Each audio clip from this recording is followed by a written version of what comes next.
በቸርነቱ ስሙ በሀብቱ አቅርቦ ወደዚህ ቅዱስ ቦታ እንድንመጣ ሳምንታዊ ጉባኤያችንን እንድንጀምር የፈቀደልን የአባቶቻችን አምላክ እግዚአብሔር አምላካችን ስሙ በላይ በአርያም በቅዱሳን መላእክት በታችን በምድር በደቂቀ አዳም የተመሰገነ ይሁን። እግዚአብሔርን ያየንባት ምልክታችን እመቤታችን ቅድስት ድንግል ማርያም ስሟ የተመሰገነ ይሁን። ቅዱሳን መላእክት፣ ነቢያት፣ ሐዋርያት፣ ጻድቃን፣ ሰማዕታት፣ ደናግል፣ መነኮሳት እንደየክብራቸው ክብር ምስጋና ይድረሳቸው። ከበረከተ መስቀሉ ይክፈለን። እንደ እግዚአብሔር መልካም ፈቃድ ባለችን ደቂቃ የምንማማርበት የትምህርታችን ርዕስ የሚሆነን ዛሬ እንደሚታወቀው ዕለቱ ሥላሴ በአብርሃም ቤት የተገኙበት ዕለት ነውና ሥላሴ በአብርሃም ቤት የሚል ይሆናል ርዕሳችን። ሥላሴ በአብርሃም ቤት፣ ሥላሴ በአብርሃም ቤት። ይህንን የምናገኘው በዘፍጥረት መጽሐፍ ምዕራፍ 18 ከቁጥር 1 ጀምሮ ተጽፎ እናገኘዋለን። እንግዲህ መጽሐፍ ቅዱስ ላይ በመጽሐፈ ሲራክ እና በመቃብያን ካልሆነ በስተቀር ቃል በቃል ሥላሴ የሚል ጽሑፍ አናገኝም። በሲራክና በመቃብያን ላይ ግን ሥላሴ ተብሎ ተጽፎ እናገኛለን። በሌሎቹ ቅዱሳት መጻሕፍት ሥላሴ ተብሎ ባይጻፍም ሥላሴ የሚለው የሚገልጥልን ትርጉሙ ሦስትነትን ስለሆነ ምንን ስለሆነ ሦስትነትን ስለሆነ አብ ወልድ መንፈስ ቅዱስ በማቴዎስ ወንጌል ምዕራፍ 3 ላይ በማቴዎስ ወንጌል ምዕራፍ 29 ላይ እንዲሁም በሁለተኛ ቆሮንቶስ ምዕራፍ 13 ላይ ተጽፎ እናገኘዋለን። ምክንያቱም በሦስትነታቸው ተጠርተው ሄዱ በአብ በወልድ በመንፈስ ቅዱስ ስም ያሳመናችሁ ደቀ መዛሙርቴ አድርጓቸው ተብሎ እያጠመቃችሁ ተብሎ ተጽፏል። ስለዚህ ቃል በቃል ሥላሴ ትሪኒቲ የሚለው አይጻፍ እንጂ በመጽሐፍ ቅዱስ ክፍል ከብሉይ እስከ ሐዲስ የእግዚአብሔርን በአካል በስም በግብር ሦስትነት የማይገልጥ ክፍል አናገኝም። ዳዊትን በመዝሙሩ ሳህሉ ለእግዚአብሔር መልአ ምድረ፣ የእግዚአብሔር ይቅርታው ምድርን ሞላት። ወበቃለ እግዚአብሔር ጸንዐ ሰማያት፣ በእግዚአብሔር ቃልን ሰማያት ጸኑ። ወእምስትንፋሰ አፉሁ ሁሉ ኃይሎሙ፣ ኃይላቸውም ሁሉ በአፉ እስትንፋስ ብሎ ሳህሉ ለእግዚአብሔር ብሎ እግዚአብሔር አብን፣ ወበቃለ እግዚአብሔር ብሎ እግዚአብሔር ወልድን፣ ወእምስትንፋሰ አፉሁ ብሎ እግዚአብሔር መንፈስ ቅዱስን ገልጦ ነግሮናል። በዘፍጥረት መጽሐፍ ምዕራፍ 1 ቁጥር 26 ላይ ራሱ እግዚአብሔር ሲናገር ወይቤ እግዚአብሔር ንግበር ሰብአ በአርአያነ ወበአምሳሊነ፣ እግዚአብሔር አለ ሰውን በአርአያችን በመልካችን እንፍጠር አለ ይላል። አርአያና መልክ የሚባል አለ። መልክ የሚባለው ከፊት ጀምሮ ከፀጉር ጀምሮ እስከ እግር ጥፍር ያለው ሲሆን አርአያ የሚባለው ግን ውስጣዊ ማንነትን የሚያሳይ ነው። አርአያ ስንል እግዚአብሔርን የምንመስልበትን ውስጣዊው ማንነታችንን ነው የሚነግረን። መልክ ወይም ምሳሌ የሚለው ደግሞ ለእግዚአብሔር አካላት እንዳሉት እጅ እንዳለው እግር እንዳለው ወለተርፋ አባላት ሌሎችም አካላት እንዳሉት ይገልጥልናል። እኚህ አካላት ግን የሚዳሰሱ የሚጨበጡ አይደሉም። ራሱን ባለቤቱ እስመ እግዚአብሔር መንፈስ ውእቱ፣ እግዚአብሔር መንፈስ ነውና የሚሰግዱለት ሁሉ በመንፈስ ይስገዱለት ብሎ በዮሐንስ ወንጌል ምዕራፍ 4 ላይ ነግሮናል።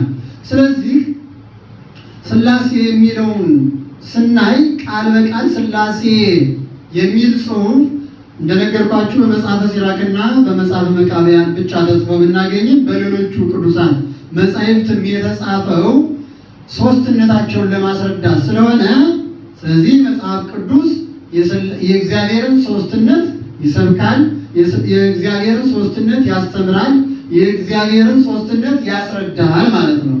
ይህንን መነሻ አድርገን በዘፍጥረት መጽሐፍ ምዕራፍ 18 ቁጥር 1 ጀምሮ ያለውን ሥላሴ በአብርሃም ቤት ብለን የተነሳንበትን ምክንያት ባጭሩ እናያለን ማለት ነው። እንግዲህ ሥላሴ በአብርሃም ቤት ሲባል የአብርሃምን ሕይወት መጀመሪያ መፈተሽ ያስፈልጋል፣ ማወቅም ያስፈልጋል። አብርሃም ምን አይነት ሰው ነበረ? አብርሃም ምን ተልእኮ ፈጽሟል? አብርሃም በእግዚአብሔር ፊት ምን አይነት ሰው ቢሆን ነው ሥላሴ ወደ ቤቱ ሊመጡ የቻሉት የሚለውን ማየቱ ተገቢ ነው የሚሆነው። ብዙ ጊዜ እግዚአብሔር አልባረከኝም፣ አልረዳኝም፣ አልሰማኝም የምለውን ነገር ሁሉ ሊያደርግልኝ አልቻለም ብለን እናንጎራጉራለን። ግን እኛ ስለ እግዚአብሔር ታዘዘናል የሚለው ነገር መታየት አለበት። አብርሃም ከካራን በዘፍጥረት መጽሐፍ ምዕራፍ 12 ቁጥር 1 ላይ ስታነቡ የምታገኙት አብርሃም ጻእ ብሔርከ ወተፈለጥ አዝማዲከ፣ አብርሃም ወይ ከወገኖች ከሀገር ተለይተህ እኔ ወደማሳይ ምድር ውጣ አለው ይላል። ከመባረኮ እባርከከ ዋስተባዝቦ አስተባዛከ፣ በዚያም መባረክን እባርክሃለሁ፣ ማብዛትን አበዛሃለሁ፣ ለበረከት ሁን አለው። ይህን ጊዜ አብርሃም ሀገሬን ወገኔን ያደግኩበትን ቦታ ሁሉ ጥዬ እንዴት ወደማላውቀው ሀገር እሄዳለሁ? ወዴት ነው የሚሄደው? ማንስ አብሮኝ ይሄዳል ብሎ ጥያቄ አላቀረበም ለእግዚአብሔር። እሺ ብሎ ታዝዞ ወጣ። አሁን እዚህ ላይ ነው ዋና ነገሩ ያለ ማለት ነው። አብርሃም እሺ ብሎ ከካራን ወደ ከነዓን ሲሄድ እግዚአብሔርን ሲታዘዝ፣ እግዚአብሔር ደግሞ ወደ ማን መጣ? ወደ አብርሃም መጣ ማለት ነው። ትውልዱ የሰው ልጅ ሁሉ የሚዘነጋው እዚህ ላይ ነው። መጀመሪያ ለእግዚአብሔር ልንታዘዝ ያስፈልጋል። ለእግዚአብሔር ስንታዘዝ እግዚአብሔር ደግሞ ለኛ ይመጣል። በዳዊት መዝሙር ቅረቡ ኀቤሁ ወያበር ለክሙ መዝሙር 33 ቁጥር 4 ጀምሮ ስታነቡ ወደ እርሱ ቅረቡ እርሱም ያበራላችኋል፣ ወይታፈር ገጽክሙ ፊታችሁም አያፍርም። ዝንቱ ነዳይ ጸርሃ ወእግዚአብሔር ሰሞ፣ ይችግረኛ ጮኸ እግዚአብሔርም ሰማው ተብሏል። ወደ እግዚአብሔር ስንቀርብ እግዚአብሔር ወደኛ ስለሚቀርብ ፊታችን አያፍርም። ችግራችን ይሰማል፣ ጩኸታችን ይሰማል። ጩኸታችን ሲሰማ ደግሞ ችግራችን ይፈታል። ዝንቱ ነዳይ ወእግዚአብሔር ሰሞ ነው። ከዚያ በኋላ ምን ይላል አከታትሎ? ወይም ሁሉም እንዳለው አዳኑ። መስማት ብቻውን በቂ ስላልሆነ ከችግሩም ሁሉ አዳኑ። ከችግራችን ሁሉ ልንድን የምንችለው መጀመሪያ እግዚአብሔር ያለንን ሰምተን ስንከተል፣ ስንታዘዝ፣ ሂዱ ወደ ተባልንበት ቦታ ስንሄድ፣ ውጡ ስንባል ስንወጣ ነው የእግዚአብሔር ሰዎች። ስለዚህ የአብርሃም ሕይወት ይህ ስለነበረ ነው ሥላሴ በቤቱ ሊገኙለት ይቻሉ ማለት ነው። ታዘዘ፣ ከካራን ወጣ ሄደ። በመዝሙራችን ወፃ እምድረ ካራን ወውአ ብሔረ ከነዓን፣ ከካራን ሀገር ወጥቶ ወደ ከነዓን ገባ። ከካራን ወጥቶ፣ ካራን ማለት የዛሬው ኢራቅ ናት ነገራችን፣ ተወልዶ ያደገበት ኢራቅ ነው። ከዛ ወጥቶ ወዴት? ወደ ፍልስጤም። ከነዓን የዛኔ ከነዓን ዛሬዋ ደግሞ ፍልስጤም ነች። ወደዛ ነው የሄደው። ግን ከዚህ ወጥቶ ሲሄድ እግዚአብሔር እኔ አምላክህ ነኝ አለው እንጂ አላየው። ድምፅ ሰማ እንጂ ፊቱን አላየም። ነገር ግን እንዴት ድምፁን ብቻ ነው የሰማው፣ ፊቱን አላሳየኝም፣ ወዴትም እንደሚሄድ አላውቅም፣ ብቻዬንስ እንዴት ነው የምወጣው? ከወገኖች ተለይተህ ውጣ አለኝ፣ ሀገርን ለቀህ ሂድ አለኝ፣ እንዴት ነው የሚሄደው አላለ። ምን አለ? እሺ በእጅ ብሎ ታዘዘ። የእግዚአብሔር ሰዎች ሁላችን እዚህ ላይ የምንሰራባት የምንፈልገው ነገር ሁሉ ይሆናል። ስጋዊ ማንነታችን ሁሉ ይባረካል። የነፍሱማ መቼም የተሰጠ ነው። በስጋ እንባረካለን። አብርሃም ታዝዞ ከወጣ በኋላ እኮ በዚያ ተባርኳል። በሀብትም ድሃ ነበረ። የወጣ የወረደውን ያለፈ ያገደመው የመግብ ነበረ፣ ያበላ ያጠጣ ነበረ። ያለ እንግዳም ምግብ በልቶ አያውቅም ነበረ።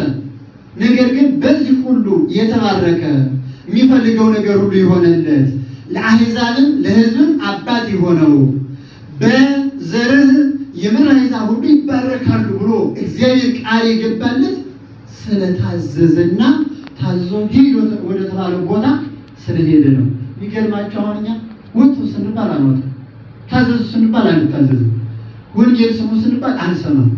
እንደውም አንዳንድ ጊዜ ኢንፎርሜሽን አለ። ወንጌል በነገራችን ላይ ሪፖርት አይደለም እኮ ወንጌል ሪፖርት የሚመስላቸው አሉ። እንዲህ ይህንንማ ባለፈው መምህር አስተምሮት ሰምቼዋለሁ የሚላል ይህ ሞኝነት ነው። ወንጌል በሕይወት እስኪኖር ድረስ ደጋግሞ የሚሰማ እንጂ አንድ ቀን ሰምቼዋለሁ ከዚህ በኋላ ልሰማው አይገባኝም የሚባል ነገር አለ። በሕይወታችን እስካልኖር ነው ድረስ አልሰማነውም። ሪፖርት እኮ በሕይወት የሚኖር ጉዳይ አይደለም። ስለ አንድ ተራ ነገር ይነግረናል፣ አለቀ። ደግሞ የማይረሳ ነገር ነው ብዙ ጊዜ። ወንጌል ግን በሕይወት የሚኖር ስለሆነ በሕይወት እስከምንኖረው ድረስ ደጋግመን በሕይወት እንኳን እየኖርነው ደጋግመን ልንሰማው ያስፈልጋል። ስለዚህ ውጡ ስንባል መውጣት አለብን። ተነሱ ስንባል መነሳት አለብን። ሂዱ ስንባል እሺ በእጅ ብሎ መታዘዝ አለብን። ያን ጊዜ እግዚአብሔር ወደኛ ይመጣል። አብርሃም እሺ ብሎ ካራን ወጥቶ ወደ ከነዓን ሄደ። በዛ በሚኖርበት ደግሞ ኑሮ የነበረው የሞላለት አልነበረም፣ በድንኳን ነበረ። ስደተኛ ስለነበረ የሚኖረው በድንኳን ነው። የሚገርማችሁ ወደ ከነዓን ከሄደ በኋላ አሁንም ድረስ በነገራችን ላይ ዘሮቹ አንዳንድ አክራሪ አይሁድ የሚባሉ አሉ። በደንብ ካያቸዋቸው ያው በአካል ሚለያየ ያውቃቸዋል። ልዩ ቦታ አላቸው። እነሱ ድንኳን ዘርግተው እስካሁን የሚኖሩ አሉ። የአባታችን የአብርሃምን አንተው በማለት ማለት ነው። ስለዚህ ድንኳን ተክሎ ምን ይላሉ አባቶቻችን? ከተመሳቀለ ጎዳና ወደዚህም የሚያስገድ መስቀለኛ መንገድ ላይ ድንኳኑን ተክሎ የራበው ሰው ወደዚህ ሲሄድ ያን ተቀብሎ ያበላል፣ ወደዚህም ሲሄድ ተቀብሎ ያበላል፣ ወደዚያም ሲሄድ ተቀብሎ ያበላል፣ ወደዚህም ሲመጣ ተቀብሎ ያበላል። መስቀለኛ መንገድ ላይ ድንኳኑን ለምን ተከለ ቢባል የተራቡ የተጠሙ ሰዎች በዛ ሲሄዱ እያበላ እያጠጣ ከእግዚአብሔር ክብርን ለማግኘት ነው። እንዲህ የሚያደርግ ክርስቲያን አለ? የለንም እኮ ነው ለመናገር። ታዘዘን እንኳን ራሱ ይጨንቀናል። ስለዚህ እንደዚህ ያደረግ ከወጣ በኋላ በዚያች ድንኳን ቤት ተራራ በነበረበት ቦታ ላይ ወደ በላይ በኩል በአንድ በኩል ተራራ ነበረ። በዚያ በተራራው ነው ዋስተራየው እግዚአብሔር ታየው፣ ተገለጠለት። በመምሬ አድባር ዛፍ ስር ይላል። መምሬ ማለት የወይራ ዛፍ ማለት ነው። በወይራ ዛፍ ስር ሥላሴ ሶስት ሆነው ሶስት አካላት በሶስት ሰዎች አምሳል ተገለጡለት። ይህን ጊዜ ሮጦ ሂዶ ሰገደላቸውና ጌታዬ ባለሟልነት በፊት አግኝቼ ከሆነ ባሪያን አትለፈኝ ብሎ ወደ ቤቱ እንዲመጡ ጋበዛቸው። ይህ የምናከብረው የዛሬ ዕለት ነው። ሥላሴ በማን ቤት አልኳችሁ? በአብርሃም ቤት ተገኙ። እሱ ታዘዛቸው። ሥላሴም ወደ ማን ቤት መጡ? ወደ አብርሃም ቤት መጡ። እሱ ሀገሩን ለቆ ወጣ። እንዲህ ሀገር ለቅቄ ወደማላውቀው ሀገር ሂጄ ብሎ ብቸኝነት እንዳይሰማው ማን መጣለት? እግዚአብሔር። አያችሁ፣ እግዚአብሔር ከታዘዝነው ብቸኝነት እንዲሰማን ያደርጋል። እኔ በስደት ሀገር ነው የምኖረው፣ እኔ በጭንቅ ሀገር ነው የምኖረው። የተለያዩ ምክንያቶችን ልንደረድር እንችላለን። እግዚአብሔር ከኛ ጋር ከሆነ ግን ባዶ ነን ባልንበት ቦታ ሁሉ እግዚአብሔር ከኛ ጋር ስላለ ፍርሃት የለም፣ ደስታ ነው ያለው። ሁሉ ነገር በበረከት የተመላ ይሆናል። አብርሃም በበረከት ነው የተመላው፣ በበረከት ነው የተመላው። ስደተኛ ነው፣ ዘመድ አልባ ነው፣ ማንም የለው፣ በድንኳን ነው የሚኖረው። እንደ ሀገርተኞች ቤት እንኳን አልሰራም። ሚስቱ እንኳን የሞተችበት ጊዜ ቆይቶ መሬት ገዝቶ ነው የቀበረ፣ ርስት ስላልነበረው። ርስት በሌለበት ሀገር ግን እንደ ባለ ርስት ያኖሩት ሥላሴ ከእርሱ ጋር ስለሆነ እኛም በዚህ ለምሳሌ አሁን ያለንበት ቦታ የስደት ሀገር እንለዋለን። እውነት ለመናገር ለስራ የመጣ እንጂ ተሰደን አይደለም። ይህንንም አንያችሁ አታጭናን ባይኖራችሁ ሰው ሀገር ነው። ደግሞ ለስራ የመጣ ሰው እንደ ሰራተኛ ሰርቶ ይሄዳል፣ አለቅ እንጂ ማጨናነቅ የለብንም። እሱ ግን ሙሉ በሙሉ ወደማያውቃሉ ስደት ነው የሱ። ይሄኛው ሌላ ነው፣ በፈቃድ ነው። የእሱ ግን ያለ ፈቃዱ ነው። ውጣኔ የተባለ ያዘዘውን አካል ደግሞ በአካል አላየው እግዚአብሔር ምን መስሏል። ያንን ታዘዙ ሄደ። ከዛ ብቸኝነት እንዳይሰማው ሥላሴ መጡለት። አይዞ ውጥ ያልኩህን ነኝ አለና እግዚአብሔር በቤቱ መጣ። በሶስትነት አስተናገዳቸው። ታሪኩን አጠር ለማድረግ አስተናገዳቸው። በቤቱ በፍጹም ፍቅር እንደተገለጡለት ለማስረገጥ እግራቸውን አጠባቸው። ምናቸውን አጠበ? እጆቹን። ይገርም እኮ ነው። ሌላ ጊዜ ግን እግዚአብሔር ይገርም ነው። ያን ጊዜ እግሩን አብርሃም አጠበ አይደለም? ኋላ ደግሞ በአዲስ ኪዳን እሱ እግራችንን አጠበ። እያችሁ ፍቅሩ ያን ጊዜ በፍቅር ወደ አብርሃም ቤት መጥቶ እንግዳ ሆኖ እግሩን ታጥቦ ነበረ። በአዲስ ኪዳን ግን አካላዊ ቃል ኢየሱስ ክርስቶስ ከስጋ ማርያም ስጋ ነፍስን ነስቶ በተገለጠ ጊዜ የሐዋርያትን እግር በማጠብ ፍቅሩን ገለጠ። ያን ጊዜ የተደረገለትን በኋላ እሱ ደግሞ መለሰልን። እግዚአብሔር እንዲህ ነው ለሚታዘዙ። ከዘሩ ተወልዶ ባረከው። ከአብርሃም ዘር ነው የተወለደው። እመቤታችን የአብርሃም ዘር ናት። የማቴዎስ ወንጌል ምዕራፍ 1 እስከ ቁጥር 18 ያለውን ማንበብ ይገባል። ያኔ በአብርሃም ቤት እግራቸውን ብቻ መታጠብ አይደለም፣ በልተዋል፣ ጠጥተዋል። ስለምን? ለሱ ፍቅርን ለመግለጥ ነው። ወዳጅ አብረውት ሲበሉ ሲጠጡ ነው ደስ የሚለው። ለዛ እኮ ነው ሥላሴ አብረውት በሉ ጠጡ፣ አብረውት በሉ ጠጡ። ፍቅራቸውን ገለጡለት፣ እንደሚወዱት እንደማይተውት ከእሱ ጋር እንደሆኑ።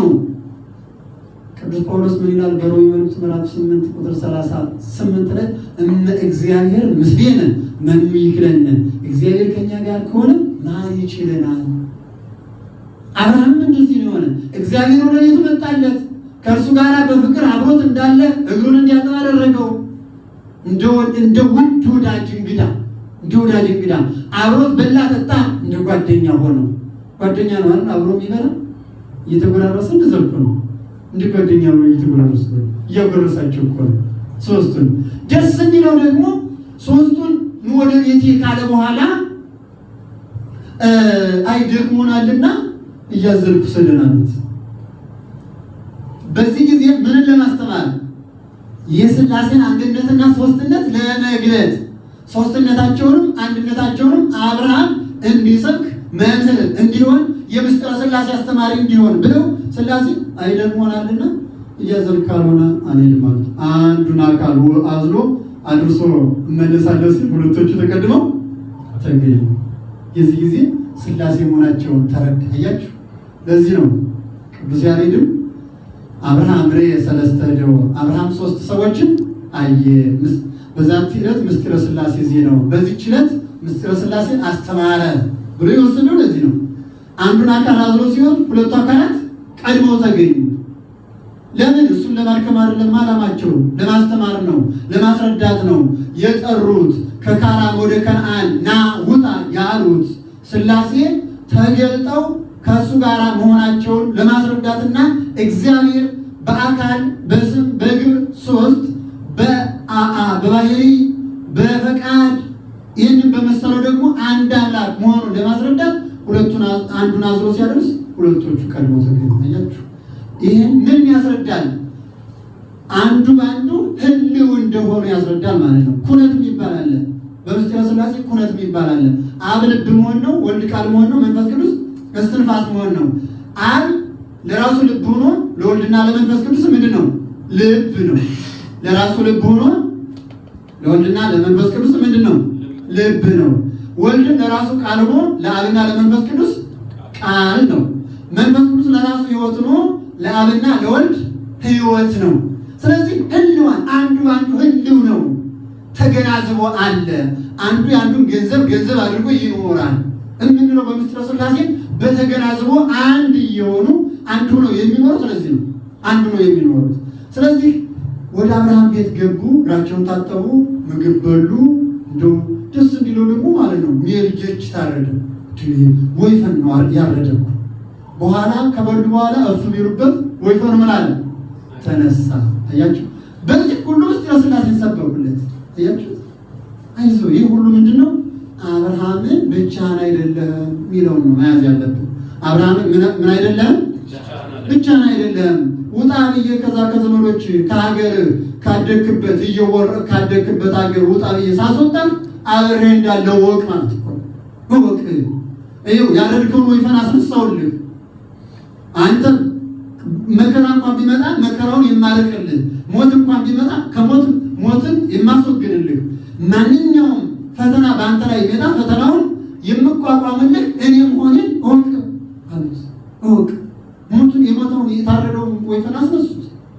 ማን ያስነሳል? ያስነሳል ሰው። የተበላ ወይፈን እንዴት ሊያስነሳ ይችላል? ያ ብቻ አይደለም። ወደ ሳራ ገባና ወደ ድንኳን 3 መስፈሪያ ዱቄት በአንድ ላይ አድርገሽ ጋግረሽ አቅርቢ አላት።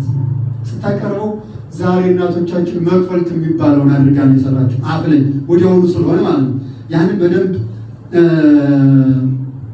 አዘጋጀች። 3 መስፈሪያ ዱቄት። ስንት መስፈሪያ? ስንት አካላታቸው ወደ ቤት የገቡ? 3 አካላት። አያችሁ። ግን ስትጋግረው እንዴት አጋጋገረችው መሰላችሁ?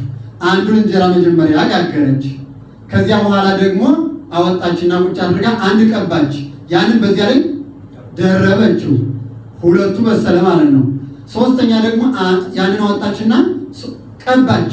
ያንን እንደዚህ ደፍታ አደረገችው። ስንት ሆነ ማለት ነው? አሁን ሶስቱ ግን ጨሩ ላይ ጫፉ ላይ ሶስት መሆኑ ይታወቃል። ውስጡ ግን ይታወቃል አይታወቅም። መክፈልት ሶስት ነው የሚጋገረው ነገራችን ላይ ሁለት አይደረግም። ከዚያ ነው ትውፊቱ፣ ከዚያ የመጣ ነው። ሶስት መስፈሪያ ያደረገች፣ ሶስት ጋገረች። ሶስቶቹ በውጭ ስለተነባበሩ በውስጥ ላይ ሲታዩ አንድ ነው የሚመስሉት። ከንፈሩ ሲታይ ግን ሶስት እንደተነባበረ ይታወቃል። ያ ከውስጥ ያለው አንድ መምሰሉ አንድነታቸውን የሥላሴን አንድነት ሲሰብክ ሳራም እኮ ሥላሴን ሰበከቸው ነው ለመናገር አያችሁ። ከዛ ደግሞ ያኛው ከንፈር ጨሩ ደግሞ ሶስት መሆኑ ሶስትነታቸው በአካል ሶስት መሆናቸውን ሰበከች። እንደዚህ አድርጋ አቀረበች። ከዚያ ጀምሮ የኦርቶዶክስ ተዋሕዶ ቤተክርስቲያን እንደምታውቁት መክፈልት ስትጋግር ሶስት እያደረገች ምስጢረ ሥላሴን እናቶች ሲሰብኩ ይኖራሉ ማለት ነው። ይህ ከዚያ የመጣ ነው። እንዲህ አድርገው አብርሃምን ባረኩት። ስለዚህ አብርሃም ሥላሴ በማን ቤት? በአብርሃም ቤት። ሥላሴ በአብርሃም ቤት በማደራቸው 5ቱ አዕማደ ምስጢርን ተምረናል። እነዚህ ብዬሽ ነው። ስንቱን አልኳችሁ? 5ቱን አዕማደ ምስጢር። አንደኛ ምስጢረ ሥላሴ ተገልጧል። ምን አልኳችሁ? ምስጢረ ሥላሴ ተገልጧል። በእያንዳንዷ አብርሃም ሲያይ ሶስት አካላትን ያየ ሶስት ሰዎችን፣ ነገር ግን ሂዶ በፊትህስ ሞገስን አግኝቼ ከሆነ ባሪያህን አትለፉኝ አለ። ይሄ ምንን ያሳያል? ምስጢረ ሥላሴ አንድነትና ሶስትነት። ሶስት ሰዎችን አትለፈኝ ማለት ምን ማለት ይባላል? እንዴ በቋንቋ አይባልም። በቋንቋ በማንኛውም ቋንቋ ሶስት ሰዎችን አይቶ እናንተ አትለፉኝ እንጂ አትለፈኝ አይባልም። አብርሃም ምንን ተረድቷል ማለት ነው? ምስጢረ ሥላሴን ተረድቷል። ስለዚህ በአብርሃም ቤት ሥላሴ ሲያድሩ ሲገኙ፣ ወደ እሱ ቤት ሲገቡ ምስጢረ ሥላሴ ተሰበከ። ምስጢረ ሥላሴ ተሰበከ። በመጀመሪያ በዘፍጥረት ምዕራፍ 1 ቁጥር 26 ላይ እነሆ ባሪያችንና በመልካችን ሰውን እንፍጠር ብለው ያልተገለጠ ነገር ግን ከአንድ በላይ የሆነ ቃልን ተናግረው ነበር አይደል? ባሪያችን ማለት እኮ እኛ ማለት ነው የሚያሳየው። ሶስት መሆናቸውን ያሳየናል፣ ግን ግልጽ የሆነ አያሳይም ነበር። ከዚያ በላይም ሊሆኑ ይችላሉ የሚል ጥርጥር ይመጣ ነበረ። እዚህ ግን 18 ላይ ምን አለ? ሶስት አካላት ነው መጡ። በዚህ ጊዜ እሱ ደግሞ ሶስት አካላትን እያየ ባሪያን አትለፈኝ በማለት አንድነትና ሶስትነትን ገለጠልን። ይሄ አንደኛው ምስጢረ ሥላሴ ተሰውቋል። ሁለተኛ ምስጢረ ሥጋዌን ራሳቸው ሥላሴ ሰብከዋል። እዚያው ላይ ምን ይላል መስላችሁ? አመ ከመዮ ምግብ ባደከ፣ እንደ ዛሬው የዛሬ ዓመት ወደ ቤትህ እመጣለሁ፣ ሚስት ሳራ ወንድ ልጅ ትወልድልሃለች፣ ስሙንም ይስሐቅ ትለዋለህ። ይሄ ለጊዜው ይስሐቅ ተወልዶ በዓመቱ በይስሐቅ በረከት እግዚአብሔር ወደ አብርሃም ቤት እንደሚመጣ ለመናገር ነው። ዋናው ግን እንደ ዛሬው የዛሬ ዓመት ወደ ቤት እመጣለሁ ማለት ከአንተ ዘር ተወልጄ አድንሃለሁ እያለ ነበር። ምን እያለ ነበረ? ከአንተ ዘር ተወልጄ አድንሃለሁ እያለ ነበር። ይህ ምስጢረ ሥጋዌ ተገልጧል። ምስጢረ ሥጋዌ ተገልጧል በብሉይ ኪዳን ማለት ነው። በዛም የዛሬ ዓመት ነው ያለው። የዛሬ ዓመት ማለት በመጽሐፍ ቅዱስ ትምህርት ሰፊ ጊዜዎችን ሁሉ ነው የሚያሳየው። ሰፊ ጊዜዎች በእግዚአብሔር ዘንድ እንግዲህ 1000 ዓመት እንደ አንድ ዓመት ነው ተብሎ ተቀምጧል። ስለዚህ የዛሬ ዓመት እንደ ዛሬ ወደ ቤት እመጣለሁ ብሎ መድኃኔዓለም ኢየሱስ ክርስቶስ ከአብርሃም ዘር ከሆነች ከእመቤታችን ተወልዶ ዓለምን እንደሚያድነው ቃል ገባለት። ምስጢረ ሥጋዌ ተሰበከ ማለት ይሄ እግዚአብሔር ሰዎች በአብርሃም ቤት ምስጢረ ሥላሴ ተሰብኳል። ምስጢረ ሥጋዌ ተሰብኳል። ሶስተኛ ምስጢረ ጥምቀት ተሰብኳል። አንደኛ እግራቸውን በምን አጠባቸው? በውሃ አጠበና በሽቱ ምን አለ ይላል?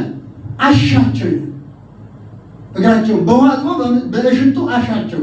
በውሃ ሲያጥባቸው ጥምቀት ለሰው ልጆች እንደሚሰጥ እያረጋገጠ ነበር፣ እየሰበከ ነበር። በሽቱ ሲያሻቸው ደግሞ በምስጢረ ሜሮን እንደምንከብር እያስተማረን ነበር። አያችሁ፣ ምስጢረ ጥምቀትንም ነገረ። ሁለተኛ አብርሃም ዮርዳኖስን ተሻግሮ ሄዶ 5ቱን ነገሥተ ኮሎዶ ጎሞር ድል ነስቶ ሲመለስ ባህሩን መሻገሩ ዮርዳኖስን መሻገሩ እንደ ጥምቀት ተቆጥሯል። ስለዚህ በአብርሃም ቤት ምስጢረ ጥምቀትም ተሰብኳል ማለት ነው። ምስጢረ ጥምቀትም ተሰብኳል። ይሄ ሁሉ የሆነው ግን ሥላሴ በማን ቤት ስለተገኙ? በአብርሃም ቤት። በቤታችን አሁን ሁል ጊዜ ይገኙልን። ወደ ቤታችን ሥላሴ ከመጡ በረከት ነው ያለው። ወደ ቤታችን ሥላሴ ከመጡ ያጣው ያገኛል። ሳራና አብርሃም ምን አጥተው ነበረ? ልጅ አጥተው ነበረ። እንደውም ሳራ ከማጣቷ የተነሳ ቸኩላ አጋር ሰጥታ ለባሏ እስማኤል ተወልዶ ስንት ጭንቅ እንደመጣ እዚያው ዘፍጥረት ላይ ስታነቡ ታገኙታላችሁ። እስከ ዛሬ ድረስ ያለው ክፍፍል አይኖት የይስሐቅ ዘርና የእስማኤል ዘር እንግዲህ እንደምታውቁት ነው። ከዛ ጀምሮ የመጣው ነገር ነው ችግር ፈጣሪ ሆኖ የሚኖረው ማለት ነው። ስለዚህ ወደ አብርሃም ቤት ሥላሴ በመገኘታቸው ሳራ ደስ ተሰኘች። ቃል የተገባለት ያ ከዘርህ በሚወለደው ዘርህን እንደ ሰማይ ከዋክብት እንደ ምድር አሸዋ አበዛልሃለሁ ብሎ ዘፍጥረት ምዕራፍ 12 ላይ የተናገረው ቃል ኪዳን ተፈጸመላቸው። ምስጢረ ጥምቀትንም በአብርሃም ቤት እንማራለን ማለት ነው። ሌላው ምስጢረ ቁርባን እንማራለን። የሚገርማችሁ አራተኛው ማለት ነው ምስጢረ ቁርባን ያ አብርሃም አዘጋጅቶ 3 መስፈሪያ ዱቄት አድርገሽ አቅርቢ ያለው ምስጢረ ቁርባንን እየሰበከልን ነበር። በዛ የቀረበው ነገር ሁሉ ምስጢረ ቁርባን ወደፊት እግዚአብሔር ወልድ በስጋ መጥቶ ስጋውን ደሙን በስንዴና በወይን አድርጎ እንደሚሰጠን አስቀድሞ ምን እያለ ነበረ? እያስተማረን ነበረ። ሁለተኛም ዮርዳኖስን ተሻግሮ መልከጼዴቅን ባገኘው ጊዜ መልከጼዴቅ በህብስትና በወይን ያስታኩት ነበረ። ያ የስጋውና የደሙ ምሳሌ ነበረ። ስለዚህ ምስጢረ ቁርባን በአብርሃም ቤት ምን አለ ማለት ነው? ተሰበከ። አምስት ወይ ማለት ነው። ዘፍጥረት መጽሐፍ 18ን በተለይ አንድምታውን ስታነቡት ሁሉም ተቀምጦላችሁ ምስጢረ ቁርባን ተሰበከ። ሶስተኛ ምስጢረ ትንሣኤ ሙታን ተሰበከ። የሚገርማችሁ አብርሃም የአንድ ልጅ ነው የወለደ። የአንድ ልጅ የምንለው ያው ከሚወዳት ከሕግ ሚስቱ ከሁለተኛይቱ ሚስቱ የተወለደው ለማለት ነው እንጂ ከአጋር እስማኤልን ሳራ ደግሞ ከሞተች በኋላ ከኬጡራ ሌላ ሚስት አግብቶ ኬጡራን አግብቶ 7 ልጆች ወልዷል። እነዚህ በኋላ የመጡ ስለሆኑ ነው ብዙ ጊዜ አንድ እያለችው የምንለው ማለት ነው። እና ይስሐቅን መስዋዕት አድርጎ ሲያቀርበው አቅርብ ሲባል በኋላ ያስነሳልኛል ብሎ አምኖ ነበር ይለናል መጽሐፍ ውስጥ ነው። ምን ብሎ አምኖ ነበረ? ያስነሳልኛል ብሎ አምኖ ነበረ። ስለዚህ በአብርሃም ቤት ትንሣኤ ሙታን ተሰብኳል ማለት ነው። ትንሣኤ ሙታን ተሰብኳል። ሥላሴ በማን ቤት? ሥላሴ በአብርሃም ቤት በማደራቸው ምስጢረ ሥላሴን ተማር፣ ምስጢረ ሥጋዌን ተማር፣ ምስጢረ ጥምቀትን ተማር፣ ምስጢረ ቁርባንን ተማር፣ ምስጢረ ትንሣኤ ሙታንን ተማር። እነዚህ ሁሉ በአብርሃም ቤት የተፈጸሙ ናቸው። ማን በቤቱ ስላደረ?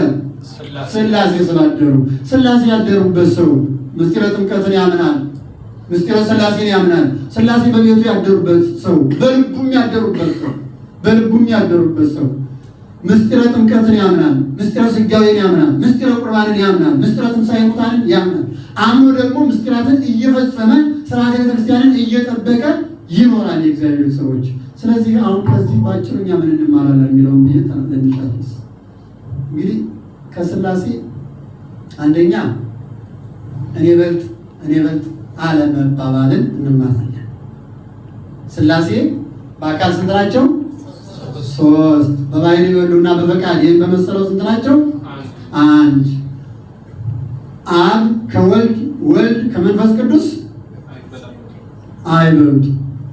አባ ሕርያቆስ በቅዳሴ አብ ከልጁ አይበልጥም፣ ልጁም ከመንፈስ ቅዱስ አይበልጥም፣ ከወልድ ከአብም አያንስም። ሁሉም እሩያን ናቸው፣ ትክክል ናቸው። የአንዱ ክብር ከአንዱ ክብር የሚበላለጥ ነገር በሥላሴ ዘንድ የለም። ስለዚህ አብ ወልድ መንፈስ ቅዱስ በመልክአ ሥላሴ መጽሐፋችን ላይ ምን ይላል? ሰላም ለኩልያቲክሙ እለ እሩያን በአካል ትክክል ለሆናችሁ ለእናንተ ሰላምታ ላለው ይላል። ስለዚህ ሥላሴ በአካል 3 ሲሆኑ መበላለጥ የለም፣ በክብር መበላለጥ የለም። በማንኛውም ነገር ሁሉ ማለት የለም። እኛ በሥላሴ የምናምን ኦርቶዶክሳውያን ክርስቲያኖች በመልክ በቁመት በሀብት በማንኛውም ነገር የተለያየ ልንሆን እንችላለን። ነገር ግን ሁላችን ምንድነን ማለት ነው? አንድ ነን ማለት ነው። እኩል ነን በእግዚአብሔር ዘንድ። ሰው በመባል እኩል ነን፣ እኩል ነን። አንዱ ከአንዱ ይበልጣል እንዴ? ሰው በመባል አይበልጥም። ሰው በመባል አንዱ አንዱን አይበልጠው። አንዱ አንዱን ካልበለጠው ደግሞ መናናቅ የለም። በሥላሴ ዘንድ መናናቅ አለ እንዴ? ሥላሴን የሚያምን ደግሞ አንዱ አንዱን ከናቀ በሥላሴ አምኗል ማለት ይቻላል? አይቻልም። ይህ ብዙ ሊቃውንት ምስጢረ ሥላሴ በመንፈሳዊ ሕይወት አስቀምጠውልናል። ዮሐንስ አፈወርቅም ሌሎችም ጎርጎርዮስ ሰው ሥላሴን አምናለሁ ብሎ እኔ ከገሌ እበልጣለሁ እያለ የሚንቅ ሌላውን የሚጠላ ሌላውን የሚነቅ ሌላውን የሚያናንቅና የሚሳደብ ከሆነ ምስጢረ ሥላሴን አላመነም ማለት ነው። የሥላሴን ሦስትነትና እኩልነት አለመበላለጥ ሮያን መሆናቸውን አልተረዳም፣ አላመነም፣ አምኖም እየኖር አይደለም። ዝም ብሎ ብዙ ጊዜ አሁን ችግራችን ምን መሰላችሁ? እውነት ለመናገር የማንወሻሻት እኛ ኦርቶዶክሳውያን ሃይማኖትን ወረስነው እንጂ ተምረን አልተረዳነው። ተረድተናል እንዴ? አብዛኛው እንደው እግዚአብሔር ይመስገን ወደ አረብ ሀገር የመጣን ወንድሞችና እህቶች እዚህ መምጣታችን ጠቅሞናል። በብዙ የተጠቀሙቶች አሉ። የላችሁ አራሉ በደንብ እዛ ሀገር ቤት እኮ ምንም ጆሮአቸውን የምትቆርጧቸው የማይሰሙ እዚህ ግን ምስጢረ ሥላሴን በትንሹም ቢሆን የተረዱ፣ ምስጢረ ሥጋዌን በትንሹም ቢሆን የተረዱ፣ ምስጢረ ቁርባንን፣ ምስጢረ ጥምቀትን፣ ምስጢረ ቁርባንን፣ ምስጢረ ትንሣኤ ሙታንን በጥቂቱም ቢሆን የተረዱ ወጣቶች አሉን። በእውነት ለመናገር ማለት ነው እንጂ በውርስ የእናት አባት በመሆን ብቻ ይዘን ነው የምንቀጥለው። እንደዚህ ስለሆነ ነው እየተበላን ያለው። እንደዚህ ስለሆነ ነው ለልጆቻችንም ጥሩ መሪ መሆን ያቃተን። ቤተክርስቲያናችን ወጣት ተተኪ ወጣት እንዲፈጠርባት ሁሉ አለማድረግ የመጣው ከዚህ የተነሳ ነው። በውርስ እንጂ በትምህርት በእውቀት እየተከተልን አለመሆኑ ጎድቶናል። ስለዚህ ነው ቤተክርስቲያን እንማር የምትለው ማለት ነው። አቡነ ቴዎፍሎስ በረከታቸው ይደርብንና ፍልሰተ አጽማቸው ትናንት ነው የተከበረው። ደርግ ገድሏቸው ከቀበረበት ቦታ ወጥቶ ወደ ጎፋ ቅዱስ ገብርኤል ቤተክርስቲያን ሄዶ ማለት ነው እና ሰንበት ትምህርት ቤትን በአዋጅ ሲያቋቁሙ ይሄ የቤተክርስቲያን ተልእኮ ወጣቱ ላይ በአግባቡ እንዲደርስ ለማድረግ ቀላል ነገር አይደለም። ዋጋ ከፍለዋል። ሰበካ ጉባኤ ሲያደራጁ ወደፊት ቤተክርስቲያን ርስቷ ሁሉ እንደሚቀማ ተገልጦላቸው እንግዲህ በራእይ ተውት ማለት ነው ተገልጦላቸው ሲያቋቁሙ ስንት ስሞቶላቸው ዛሬ ላይ ያሰበካ ጉባኤ ባይቋቋም ነው ቤተክርስቲያን ምን ይውጣት ነበር? ሰንበት ትምህርት ቤት ባይቋቋም ነው ምን ይውጣት ነበር? እስከ ህንፃ ይረከባት ነበረ። መናፍቃኑ ማይዛው ጉልላታችን እያነሱ ሌላ ነገር ያደርጉበት ነበር። ስለዚህ እውቀት ያስፈልገናል። በሚገባ ያመነው ነገር ባለማወቃችን እየኖርን አይደለም። ሥላሴን አምናለሁ ይላል ሰው። የሥላሴን አለመበላለጥ፣ እኩልነት፣ እሩይነት አንዱ አንዱን እንደሚወዱ ጌታ ሲናገር እኮ እኔ አባቴ እኔ እንደሚወድ እኔም እወዳቸዋለሁ ይላል። አባቴ እኔን ይወደኛል ይላል። ስለዚህ ፍቅር አለ ማለት ነው። ሥላሴን አምኖ እግዚአብሔርን በስም በአካል በግብር ሶስት በመለኮት አንድ ብሎ የሚያምን አማኝ መበላል እኔ እገሌን እበልጠዋለሁ እያለ የሚነቃቀፍ ከሆነ እገሌን እጠለዋለሁ እያለ የሚጠላ ከሆነ እርስ በርሱ የማይስማማ ከሆነ ሥላሴን አላመንም ማለት ነው። በእኩልነት አያምንም ማለት ነው። በሥላሴ ዘንድ ደግሞ ሁሉም ሰው ምንድን ነው? እኩል ነው። አልቦ ተባይቱ አልቦ አንስት፣ በእግዚአብሔር ዘንድ ወንድም ሴትም የለም። አልቦ አረማዊ አልቦ አይሁዳዊ፣ አረማዊ ማለት አሕዛብም የለም አይሁዳዊም የለም። ሁሉ ዘአምነ ወጸዋ ስመ እግዚአብሔር ይድን፣ የእግዚአብሔርን ስም ይጠራ ሁሉ ምን ይላል? ይድናል።